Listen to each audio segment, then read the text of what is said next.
Daniel, is there closer scrutiny on these Khalistani elements in Canada? Are people asking the Trudeau government questions about India's allegations that they're being too soft on these Khalistani terrorists, or leaders like Jagmeet Singh, who see themselves as future prime ministers of Canada, ensure that there's no action that's taken against Khalistani elements?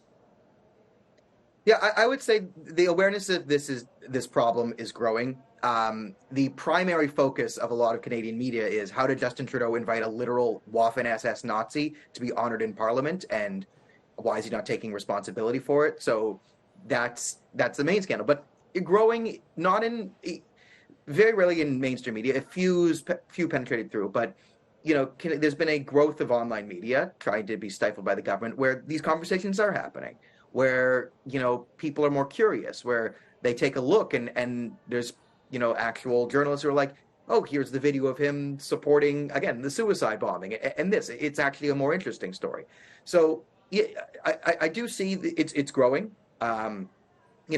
Fortunately or unfortunately, depending on your perspective, the fact that the Prime Minister did something even crazier than destroying our entire diplomatic relations with a strong, important ally, that's like the number one story right now is, how did we get a Nazi into Parliament? Yes. How did they not vet him? But it's piling on this. It's with this wave of disaffection with Trudeau. I think people are also looking to these problems. And I will say on the is he a plumber, is he a terrorist thing? Listen, I've seen the dossier. I'm going to talk from a pragmatic point of view of trying to fix this problem. The terrorism designation might not be the most productive because it gives the chance for them to claim asylum and game the system.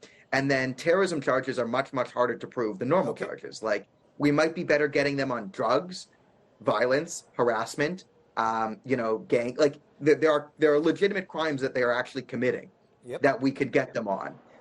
And when we throw terrorism in there, it adds a whole other bar that you have to prove, and then it will become a national case that it may be more productive if we can kind of come to an accord and say, okay, terrorism, not terrorism. But what they're doing is they're openly advocating for violence. Yes. They're harassing identifiable groups. They're involved in organized crime, drug running, illegal guns. This is the things that we could actually probably take care of in a more efficient manner. So, and as long as they're going to action is taken against people like Gurpatwan Singh Pannu, who's openly threatening Hindus in Canada.